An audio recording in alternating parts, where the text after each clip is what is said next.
Bom dia. Atenção que sair à rua daqui a bocadinho, proteja-se que está frio, mas está mesmo frio. Olhe, isto hoje é uma agenda horrível, de grande, de comprida. Primeiro ponto. Ontem, no encontro, ao que tudo indica, com deputados, ou logo que foi, o Presidente da República, ao referir-se ao ano que está a acabar, diz que foi um ano contraditório. Ao seu lado, Ferro Rodrigues chamou de ano inesquecível. Na semana passada tínhamos tido outra versão disto, um ano particularmente saboroso. Está a ver mais uma chamada de atenção do Presidente da República. É só mais um pormenor. Bem, o que é que nós temos hoje na agenda? Várias coisas, 4 pontos. Primeiro, Monte Pio. Infelizmente insiste em não sair das notícias e do spotlight, da ribalta.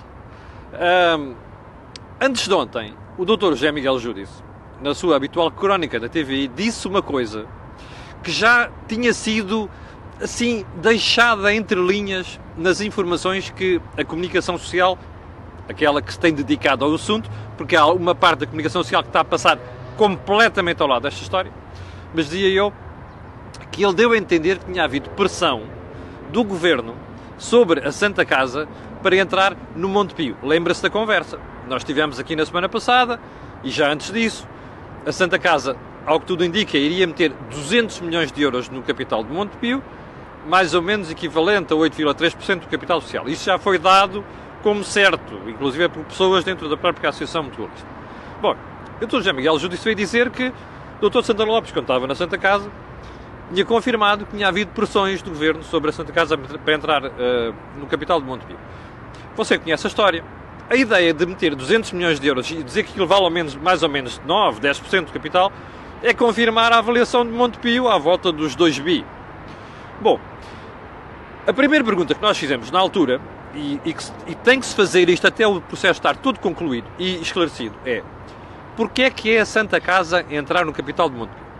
Eu não percebo, e julgo que a maior parte das pessoas que queiram usar um bocadinho a cabeça e não o coração político, nomeadamente, não é nomeadamente, tanto há gente a defender isto tanto à esquerda como à direita, portanto não é um problema ideológico, mas enfim, se você não quiser usar o coração, quiser usar a cabeça, a primeira coisa que pergunta é: porquê é que tem que ser a Santa Casa a entrar no capital de Monte Pio? Eu não entendo.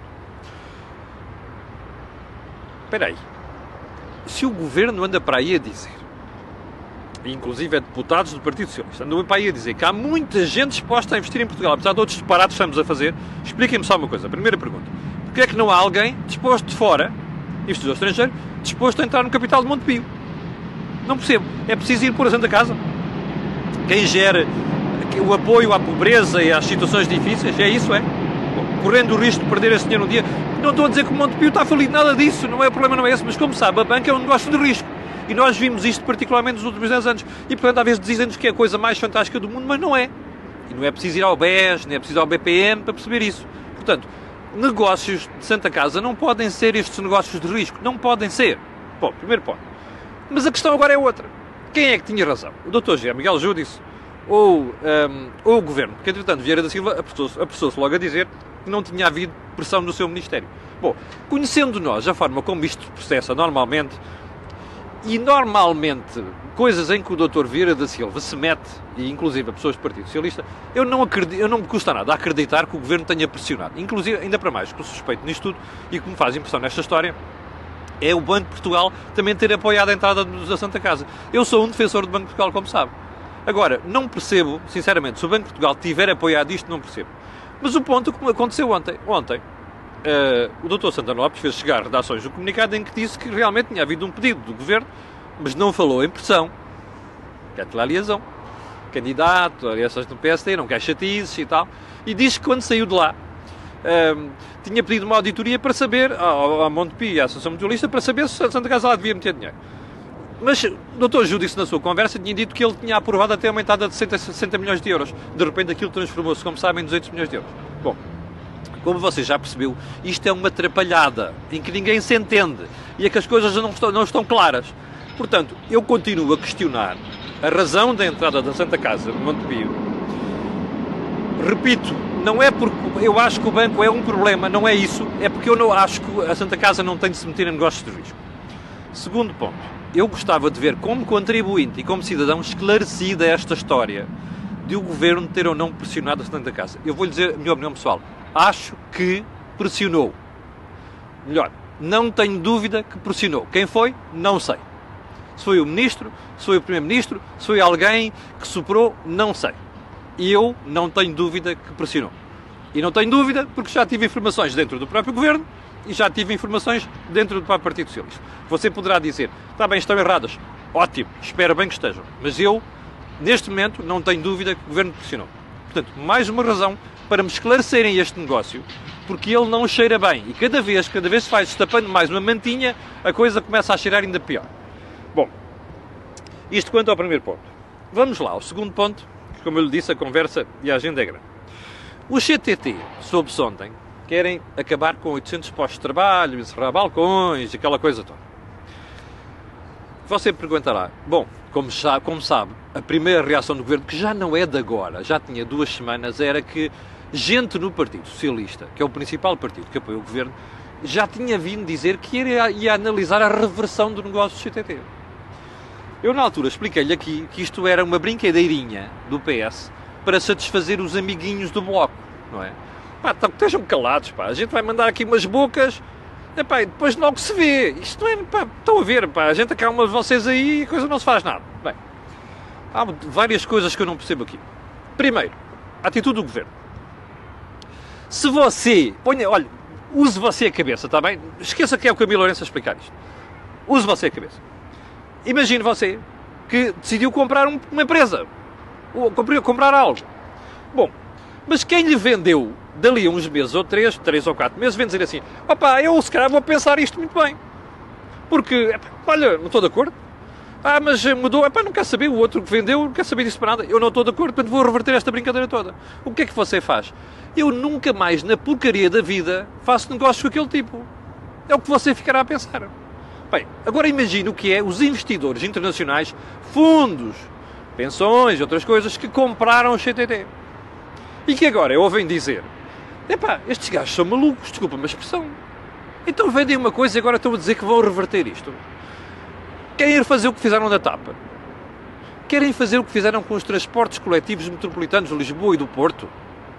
Bem, esta gente é maluca, é doida. Bem, ontem, bom, isto é a parvoíce do Governo, mas também há a parvoíce do CTT. Porquê? Repare, se você tiver acompanhado o CTT depois da privatização, aquilo era a subir em bolsa. Bons resultados, dividendos, não sei o quê, e de repente apareceram os resultados menos positivos e pumba, aquilo veio por ali abaixo. Bem, espera aí. Então estava tudo bem e de repente de um momento para o outro deixou de estar tudo bem. Bem. Agora, ontem soube-se que o CTT querem despedir 800 pessoas. Diga-me uma coisa, você está surpreendido? Para mim, surpresa é zero. Os CTT são como a PT. Uma agência de empregos. Está a ver? Eram empresas públicas. A PT, 10 anos depois de ter sido privatizada, tinha 3.000 trabalhadores a mais. E ninguém fazia nada. Porquê? Empresas da órbita do poder. Tudo quanto era ex-governante, ex-presidente da República, tinha lá a família. Não é? Mas o Dr. Ricardo Salgado, feitinho com aquela malta que lá estava, pá, não queria chatices políticas, queria era investimentos da PT lá no Grupo Espírito Santo, não queria chatices e, portanto, ninguém estava para despedir as 3.000 pessoas. Eu ainda me recordo de um administrador da PT me dizer um dia que havia 700 diretores ou pessoas na PT com carro. Ouviu bem? Com carro. Direito a carro da empresa. Bom, isto são agências de empregos. Os CTT são outro bom exemplo. Os CTTs têm gente a mais há não sei quantos anos. O que é que está errado aqui? É a malta do CTT, primeiro estar a gerir isto do ponto de vista de comunicação de uma forma lamentável. Eu acho inacreditável, não sei quem é que está a dirigir a comunicação do CTT, mas isto é um atestado do que não se deve fazer. Segundo ponto, os CTT deviam ter começado a falar disto há uma série de meses. Percebe? Porque não faz sentido manter uma série de empregos lá. Porque aquilo até pode pôr em causa a própria sobrevivência da empresa. E é uma coisa que se chama eficiência. E, portanto, tudo isto devia estar a ser tratado na altura. Bem, agora, num momento de crise, num momento como existe, no momento em que já apareceu tudo, foi colocado pelos políticos no spotlight, estar a fazer gestão de comunicação desta maneira, Bem, isto é tratado de como não fazer comunicação nas empresas. Bem, não sei quem é que a faz, não me interessa, também não estou preocupado com isso. Bom, se ficam felizes ou não, se ficam contentes ou não. Terceiro ponto. Na Alta Europa, hoje há lá uma série de reuniões. Comissões de trabalhadores, mais sindicatos, não sei quantos, e a conversa que por lá anda é que, bom, se calhar vai mesmo haver uma nova greve. Não é? Já houve uma primeira em final de agosto, mais uma. Depois mais a rejeição de 2 acordos que já foram feitos. Está a ver um caixão e você ali a pregar pregos. Pumba. 1, 2, 3, 4. Daqui a pouco a malta dá a volta ao caixão todo, está a ver? Com o morto lá dentro. É o que isto significa. Eu sei que há muita gente para aí insultar-me e dizer assim, você está a exagerar, eles não se vão embora. Não estou a perceber. Ninguém vai embora agora, está a ver? O investimento para produzir quase 600 milhões de euros do T-Rock já está feito. Ninguém sai daqui do dia para o outro, está a ver? Não, o problema não é esse. O problema é o futuro. Sabe o que é a palavra futuro? É F-U-T-O-R-O. Em alemão, Zukunft. Sabe o que é Zukunft? É o Zukunft da Alta Europa. É? Quando for preciso fazer novos investimentos, alguém se calhar faz o gesto do Bordal Pinheiro. Está a ver? A malta ali de Palmela. Que é o que eu cheiro-me que vai acontecer. E já agora, só mais um pormenor. Ninguém vai embora de um dia para o outro. Mas há uma coisa que se tem a certeza. É que as contas para fazer 40 mil carritos em Osnabrück estão feitas. Está a ver? E não é só para a empresa. É inclusive toda a logística e todos os fornecedores da Alta Europa. Essas estão feitas. Bom, último ponto. É uma coisa que eu preferia não falar. Eu tenho uma série de pessoas que vêm para aqui, os idiotas, para a página, que normalmente destilar racismo contra mim. Eu estou-me a marimbar. Percebe? Está a ver as costinhas aqui, bem largas. Pá, é daquelas coisas que me passa ao lado, que só define quem a faz. Mas há uma coisa que me faz uma impressão desgraçada. É quando nós começamos a armar em racistas com estrangeiros. Ou melhor, há pessoas que chamam estrangeiros. Percebe? E vem isto a propósito de uns posts que eu descobri do Dr. Alfredo Barroso. Também já teve o desplante várias vezes de me insultar aqui publicamente, mas insultar mesmo com palavrões e por aí dentro, expressões menos recomendáveis, que eu realmente estou-me a marimbar. Eu só tenho pena que o sobrinho do Dr. Mário Soares, a Doutora Maria Barroso, que ele era sobrinho da Maria Barroso, pessoa de quem eu tenho umas saudades brutais, Doutora Maria Barroso, percebe, apareça a fazer estas figuras. Porque eu tinha muitas críticas a fazer à família Soares, e tenho. Mas há uma que não tenho, é de serem racistas, percebe? Isso não tenho.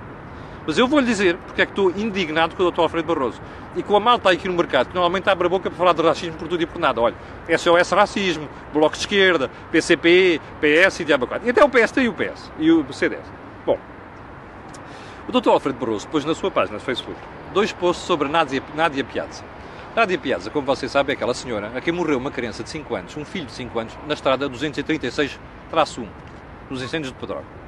E a senhora tem liderado aquele movimento. Muito bem, aliás. O que me faz impressão é nós olharmos para o sotaque dela, que é o sotaque brasileiro, e chamar-lhe nomes, como este. Então é assim. Primeiro post. Manipulação política continua. Brasileira, entre aspas, de braço dado com Marcelo e a comunicação social dominada pela direita. A brasileira. Bom. Outro post. A brasileira, entre aspas, de Pedrógão, manipulada ou manipuladora. Pá, mas que falta de vergonha. Xenofobia. Por parte de uma pessoa com aquilo que devia ter a estatura e a idade para ter juízo, o Dr. Alfredo Barroso. Xenofobia brasileira. Primeiro ponto. Qualquer estrangeiro que vive em Portugal tem o direito, se for estrangeiro ou não, e a Nádia Piazza não é estrangeira, percebe? Tem o direito de criticar o Estado quando o Estado falha, como falhou em Pedrógão. Está a ver? Segundo ponto. Esta senhora perdeu uma criança de 5 anos num incêndio. Se o Dr. Alfredo Barroso tivesse perdido um filho de 5 anos num incêndio, naquelas circunstâncias, não criticava o Estado. E depois tudo o que nós sabemos sobre as falhas da proteção civil naquilo, inclusive já há pessoas aqui no Ministério Público que vai levar a julgamento ou a tribunal. Mas que falta de vergonha! Já agora repito, onde é que anda o SOS Racismo? As figuras gradas do Partido Socialista, aqueles meninos do Bloco de Esquerda que se chateiam com tudo quanto é manifestação que cheira a racismo, onde é que anda esta gente? Perderam-se pelas estradas de quê? De Lisboa? Que falta de vergonha. Bom, ficou por tratar uma história da taxa da proteção civil que o Tribunal Constitucional chumbou ontem em Lisboa. Lembra-se que há umas semanas eu disse que não me apetecia pagar a taxa da proteção civil? Até lhe mostrei o papelinho. Até por sugestão de uma antiga aluna minha da faculdade. Olha, vou tratar disto amanhã, porque tem muito se lhe diga. Bem, gostei muito de estar aqui a falar consigo. Vou-lhe pedir para pôr um gostinho e fazer partida nas redes sociais. Nós encontramos aqui amanhã às 8 da manhã. Muito obrigado por estar desse lado e até amanhã.